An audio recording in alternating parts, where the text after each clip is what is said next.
ओम श्री सतनाम साखी। जय श्री कृष्ण। परम श्रद्धेय सद्गुरु स्वामी शांति प्रकाश जी महाराज के सत्संग प्रवचनों का संकलन सत्संग वर्खा भाग 14। प्रवचन 2 शिव पार्वती संवाद आत्मकथा शुकदेव प्राकट्य पार्ट 3। शंकर भगवान आगे बोले, अन्य जो पदार्थ हैं सब किसी के आधार पर ही हैं। जैसे हम धरती के आश्रित हैं, धरती जल के आश्रित है, जल अग्नि के, अग्नि पवन के, पवन आकाश के, आकाश प्रकृति के, प्रकृति ब्रह्म के आश्रित है।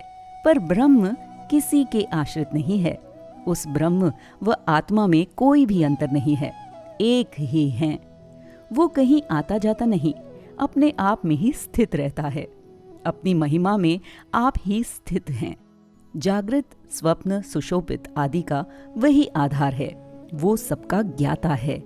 वो स्वप्न को भी जानता है, जागृत को भी और सुषोपित को भी जानता है। आपको यदि गहरी नींद आ जाए तो निद्रा का अनुभव भी आत्मदेव ही करता है। कभी कभी आप कोई बात जल्दी समझ जाते हैं और कभी कभी पूरी तरह से नहीं समझते हैं।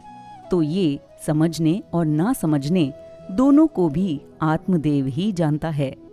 हे पार्वती, ये आत्मा और कोई नहीं है, ये तू ही है। वो साक्षी ब्रह्म तू ही है।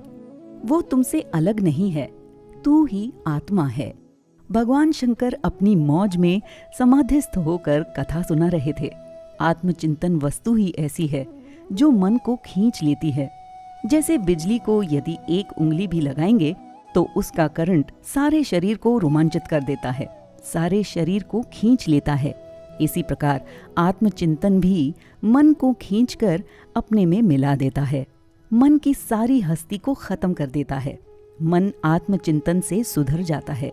जन्म जन्म से बिगड़ा हुआ ये मन यदि एक बार आत्मा का चिंतन करे, आत्मा का स्मरण करे, उसकी ओर मुख करे, तो वही बिगड़ा हुआ मन पूजनीय बन जाता है।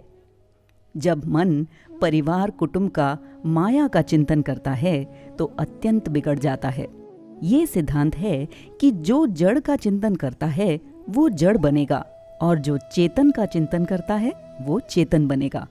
यदि मन संसार का चिंतन करे तो असावधान हो जाता है और यदि आत्मा का चिंतन करे तो सुजाग हो जाता है, सावधान हो जाता है। भगवान शंकर अपने ध्यान में बैठे हुए थे। उन्हें अपनी देह की भी सुधि नहीं थी। शांत चित्त, रात्रि का समय। इतने में पार्वती को निद्रा आ गई। अमर कथा करने से पूर्व शंकर जी ने माता पार्वती से कहा था कि जब मैं अमर कथा कहूँ तो तुम कहते रहना, ताकि मुझे विश्वास हो कि तुम जाग रही हो। यदि तुमने कहना बंद कर दिया तो मेरी कथा भी बंद हो जाएगी। कथा के बीच में पार्वती माता को निद्रा आ गई।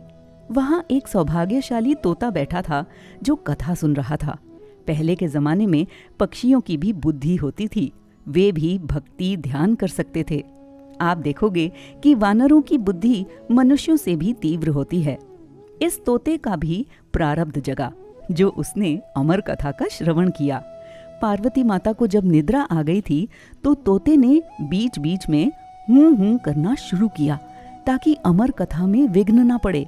शंकर भगवान ने पूरी कथा कहकर पार्वती माता से कहा, हे पार्वती, तुमने पूरी कथा सुनी?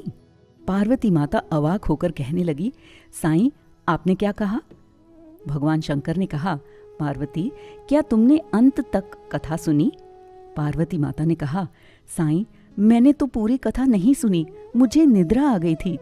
भगवान शंकर ने कहा, तो फिर ये कौन कर रहा था? किसकी आवाज थी? वो कौन चोर था जिसने ये कथा सुनी? शंकर भगवान ने गौर से देखा तो उन्हें पेड़ पर तोता दिखाई दिया। जब भगवान को पता लगा कि तोते ने ये कथा सुनी है तो उसे मारने दौड़े। तोता उड़ते उड़ते वेद व्यास महाराज जी के मुख के द्वारा पेट में घुस गया। इधर शंकर भगवान वेद व्यास के द्वार पर जाकर खड़े हो गए। वेद व्यास जी ने आने का कारण पूछा तो भगवान शंकर ने कहा कि एक चोर मेरी अमर कथा सुनकर आपके यहाँ आकर छुपा है। वेद व्यास जी ने कहा, अब आप क्या करोगे? शंकर भगवान ने कहा, मैं उसे मारूंगा। वेद व्यास जी ने कहा, आप बताइए कि अमर कथा सुनने का फल क्या है? भगवान शंकर ने कहा, अमर होना। वेद व्यास जी ने इस पर कहा, चोर ने अमर कथा सुनी है ना? भगवान शंकर ने कहा, हाँ सुनी है। इस पर वेद व्यास जी ने कहा, फिर वो मरेगा कैसे? भगवान शंकर ने भी कहा, हाँ ये बात भी ठीक है। ऐसा कहकर भगवान शंकर अपना डंडा लेकर वापस रवाना हो गए। इधर तोते का उस दिन से शुकदेव नाम पड़ गया, जिसने आगे चलकर राजा परीक्षित को श्रीमद् भागवत की कथा सुनाई थी। गुरु महाराज ने कहा, प्रेमियों, आपने भी ये अमर कथा सुनी है, तो अब आप भी आज से अनुभव करें कि आप अमर हो गए हैं। बोलिए सतगुरुदेव भगवान की जय।